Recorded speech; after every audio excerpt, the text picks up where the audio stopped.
دعا کرو کہ ظہور امام ہو جائے، یہ روزوں تک تمام ہو جائے۔ دعا کرو، دعا کرو، دعا کرو۔ اعوذ باللہ من الشیطان الرجیم، بسم اللہ الرحمن الرحیم، الحمد للہ رب العالمین، الصلاۃ والسلام علی سید الانبیاء والمرسلین وعلی خاتم النبیین وشفیع المذنبین سیدنا و مولانا ابی القاسم محمد وعلی آلہ الطیبین الطاہرین المعصومین ولعنۃ الدائمۃ علی اعدائہم اجمعین۔ اما بعد فقد قال اللہ تبارک و تعالی فی کتابہ المجید والفرقانہ الحمید، بسم اللہ الرحمن الرحیم، وَلَقَدْ كَتَبْنَا فِي الزُّبُورِ مِن بَعْدِ الذِّكْرِ أَنَّ الْأَرْضَ يَرِثُهَا عِبَادِيَ الصَّالِحُونَ۔ مہدویت کے حوالے سے آج ہماری چوتھی گفتگو ہے، اور اس میں ہماری گفتگو کا عنوان ہے امام زمانہ کی غیبت میں ان کے فوائد۔ امام زمانہ جب کہ غیبت کی حالت میں ہیں تو ان سے ہمیں کون سے فیوز و برکات پہنچ سکتے ہیں؟ یہ سوال اس وجہ سے پیش آتا ہے کہ جب بھی پوچھا جائے کہ امامت کسے کہتے ہیں تو اس کے جواب میں یہ کہا جاتا ہے کہ امامت یعنی لوگوں کی دینی و دنیاوی امور میں رہنمائی و سرپرستی، یعنی امام کا یہ کام ہے کہ وہ لوگوں کا رہنما بنے دنیاوی امور میں بھی اور دینی امور میں بھی، اور یہ اسی صورت میں ہو سکتا ہے کہ جب امام ظاہری طور پر موجود ہوں اور لوگوں کو رہنمائی کریں، یعنی جب بھی کوئی آ کے امام سے کوئی مشکل کا حل دریافت کرے امام اس کی رہنمائی فرمائے، اور سب سے بہتر انداز اس کا یہ ہے کہ امام حاکم ہوں اور حکومتی امور کو انجام دیں اور لوگوں کے تمام امور کی دیکھ بھال کریں۔ اور جب امام غیبت میں ہوں اور ظاہر نہ ہوں تو ایسی صورت میں ایسے امام سے ہم کیسے فائدہ اٹھا سکتے ہیں؟ بہرحال یہ تعریف جو امامت کی یعنی دینی و دنیاوی امور میں رہنمائی، یہ ایک رائج تعریف ہے، اس میں امامت کے تمام پہلوؤں کی طرف اشارہ نہیں کیا گیا۔ امام کے وجود سے حاصل ہونے والے جو فیوز و برکات ہیں وہ دو طرح سے ہے۔ ایک کا تعلق امام کے وجود سے ہے، امام کے ہونے سے ہے، اور دوسری چیزیں ہیں امام کے ظہور سے، یعنی کچھ چیزیں ایسی ہیں جو امام کے ظاہر ہونے کے ساتھ ہمیں حاصل ہو سکتی ہیں، اور کچھ برکات و فیوز ایسے ہیں کہ جو امام کے ہونے سے ہمیں حاصل ہو سکتے ہیں۔ بس ایسی چیزیں جو کہ امام کے ظاہر ہونے سے ہمیں حاصل ہو سکتے ہیں، ایسے امور غیبت میں ممکن نہیں ہیں، یعنی ہمارے لیے یہ ممکن نہیں ہے کہ ہمارے لیے کوئی اجتماعی مسئلہ پیش آئے اور ہم امام سے دریافت کریں اور امام اس کا حل ہمیں بتائیں۔ لیکن اس کا یہ بھی مطلب نہیں کہ امام کے وجود سے حاصل ہونے والے اور کوئی فوائد نہ ہوں اور ہمیں امام کے وجود کا کوئی فائدہ نہ ہو۔ بہرحال ہماری اس گفتگو میں وہ فوائد بیان کیے جائیں گے کہ جو امام کے وجود پر متوقف ہیں، یعنی امام کے ہونے سے ہمیں کون سے فوائد حاصل ہو سکتے ہیں۔ ان میں سے سب سے پہلی چیز کہ جو شاید بنیادی ترین چیز ہو وہ یہ ہے کہ امام کائنات کا محور ہوتا ہے۔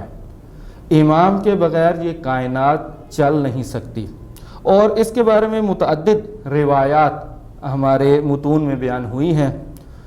اور آپ لوگوں نے ضرور سنی ہوگی۔ اس عنوان سے کئی روایات ہیں کہ میں نمونے کے طور پہ ایک روایت آپ کی خدمت میں عرض کرتا ہوں کہ یہ روایت اصول کافی پہلی جلد میں صفحہ 201 پر یہ حدیث موجود ہے، اور یہ پورا چیپٹر ہے، اس میں متعدد روایات اور بھی موجود ہیں۔ امام صادق علیہ السلام سے پوچھا گیا کہ آیا زمین امام کے بغیر باقی رہ سکتی ہے؟ تو امام نے جواب دیا لولا الحجہ لصاخت الارض باہلہا، اگر امام کے وجود سے یہ زمین خالی ہو جائے تو زمین خود بھی اور اپنے اہل کو بھی اپنے اندر نگل لے گی، یعنی زمین اپنے اہل کو نگل لے گی، یعنی زمین خود بھی تباہ ہو جائے گی اور اپنے اندر موجود بسنے والوں کو بھی تباہ کر دے گی۔ یعنی امامت کے بغیر، ایسی ہستی کے بغیر کہ جو اس کائنات کا محور ہے، زمین باقی نہیں رہ سکتی۔ اور اسی طرح میں ایک اور روایت آپ کی خدمت میں عرض کروں جو زیارت جامع کبیرہ میں سے ایک جملہ بکم فتح اللہ و بکم یختم، یہاں بیان کیا جا رہا ہے کہ پروردگار نے تمہارے وجود کے ذریعے اس کائنات کو آغاز کیا اور تمہارے ہی وجود کے ذریعے اس کو ختم کرے گا۔ وَبِكُمْ يُنَزِّلُ الْغَيْثَ، اور بارش تمہارے وسیلے سے برساتا ہے۔ وَبِكُمْ يُمْسِكُ السَّمَاءَ أَن تَقَعَ عَلَى الْأَرْضِ إِلَّا بِإِذْنِهِ، اور تمہارے ہی وسیلے سے یہ آسمان قائم ہے اور زمین کے اوپر نہیں گرتا۔ اب یہ ایسی چیزیں ہیں کہ امام ظاہری طور پر موجود ہوں یا موجود نہ ہوں، امام کا ہونا ان چیزوں کے لیے ضروری ہے۔ یعنی اگر امام اس دنیا میں وجود نہ رکھتے ہوں تو یہ کائنات باقی نہیں رہ سکتی۔ یعنی امام واسطہ فیض ہیں اس دنیا میں، پروردگار کی طرف سے کائنات کے اندر جو بھی فیض آ رہا ہے اس کو واسطے کی ضرورت ہے۔ جیسے کہ مثلا اگر ہم مثال دیں، بارش یا برف جب نازل ہوتی ہے تو سب سے پہلے بلند چوٹیوں پہ نازل ہوتی ہے۔ اسی طرح خدا کی طرف سے جو بھی رحمت نازل ہوتی ہے، جو بھی فیض آتا ہے، یہ بلند ہستیوں پہ نازل ہوتا ہے اور اس کے بعد ان بلند ہستیوں سے تمام عالم میں جاری و ساری ہوتا ہے۔ بس یہ وہ فوائد ہیں کہ اگر امام ظاہر نہ بھی ہوں تو ان کے وجود کی برکت سے یہ فوائد اس کائنات کو حاصل ہو رہے ہیں۔ یہی سوال امام زمانہ علیہ السلام سے کیا گیا کہ غیبت میں ہم آپ سے کیسے فائدہ اٹھا سکتے ہیں؟ تو امام نے اس کا جواب دیا، وَأَمَّا وَجْهُ الْإِنْتِفَاعِ بِي فِي غَيْبَتِي فَكَالْإِنْتِفَاعِ بِالشَّمْسِ إِذَا غَيَّبَتْهَا عَنِ الْأَبْصَارِ السَّحَابِ، یعنی امام علیہ السلام فرماتے ہیں کہ غیبت میں مجھ سے فائدہ اٹھانا ایسے ہی ہے جیسے سورج سے بادلوں کی اوٹ میں فائدہ اٹھایا جاتا ہے۔ یعنی جب بادلوں کی اوٹ میں سورج ہوتا ہے تو اس وقت بھی سورج کے بہت سے فوائد ہمیں حاصل ہوتے ہیں۔ سورج نظام شمسی میں ایک مرکز اور محور کی حیثیت رکھتا ہے، اور چاہے اس کے آگے بادل موجود ہوں یا بادل موجود نہ ہوں، وہ اس کی محوریت باقی ہے۔ یعنی تمام جو نظام شمسی ہے، تمام سیارے وہ اسی سورج کے گرد چکر لگا رہے ہیں۔ اور ہمیں یہی جملات ہمارے متون دینی میں بھی ملتے ہیں، جیسے دعائے عدیلہ میں یہ جملات ہیں، بِبَقَائِهِ بَقِيَّتِ الدُّنْيَا وَبِيُمْنِهِ رُزِقَ الْوَرَا، کہ ان کے وجود کی وجہ سے دنیا باقی ہے۔ جیسے کہ نظام شمسی سورج کے وجود کی وجہ سے باقی ہے، چاہے وہ بادلوں کی اوٹ میں ہو، لیکن وجود امام سے اس کائنات کا وجود باقی ہے۔ وَبِيُمْنِهِ رُزِقَ الْوَرَا، اور کائنات کے ہر موجود کو جو روزی ملتی ہے، جو رزق ملتا ہے، تو وہ انہی کے وجود سے ملتا ہے۔ اور اسی طرح یہ جو زمین باقی ہے اور آسمان جو مضبوطی سے موجود ہے، یہ انہی کے وجود سے باقی ہے۔ اس کے علاوہ دوسری لطافت یہ پائی جاتی ہے کہ سورج کبھی بھی اپنی نور افشانی کو نہیں روکتا۔ یہ بادل ہیں جو آگے آگے رکاوٹ بن جاتے ہیں یا مانع بن جاتے ہیں کہ سورج کی مستقیم شعاعیں زمین پر پہنچنے سے روک دیتے ہیں، وگرنہ سورج اپنا کام مکمل انداز میں کر رہا ہے۔ تو اس تعبیر میں بھی یہ لطافت پائی جاتی ہے کہ امام زمانہ علیہ السلام کا وجود اپنے تمام فیوز و برکات پہنچا رہا ہے۔ یہ ہمارے گناہ ہیں کہ جو رکاوٹ بن گئے ہیں اور امام کے وجود کی مستقیم کرنیں ہم تک نہیں پہنچ پا رہی۔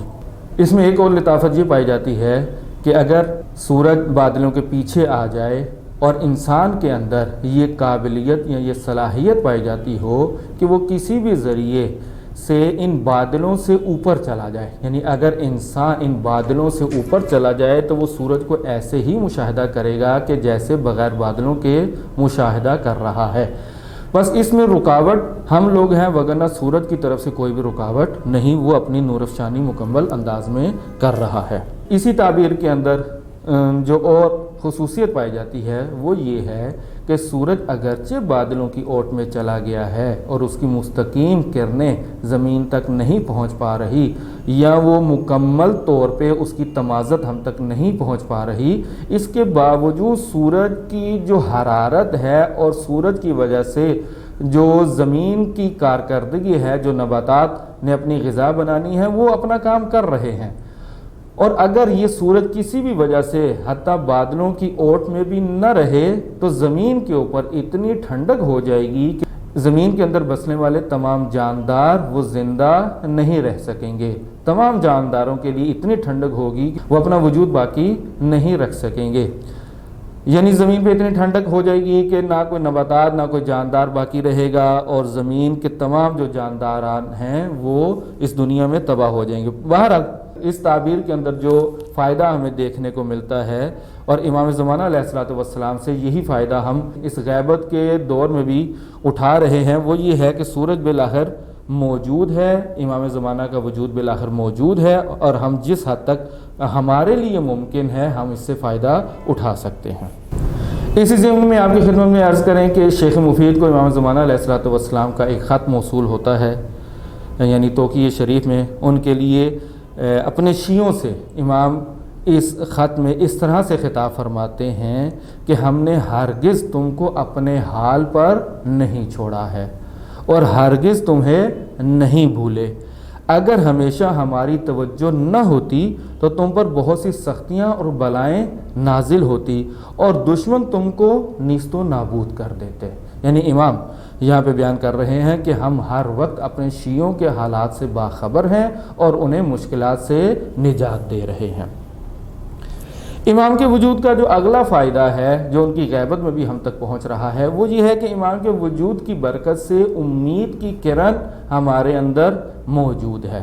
اگر ہم اپنی شیعوں کی تاریخ دیکھیں تو وہ اس قدر سخت ہے اور اس قدر ظلم کا شکار رہی ہے کہ شیعہ اول غیبت سے لے کے آج تک پستے چلے آ رہے ہیں اور ہر وقت ظلم کی چکی میں پس رہے ہیں. اس کے باوجود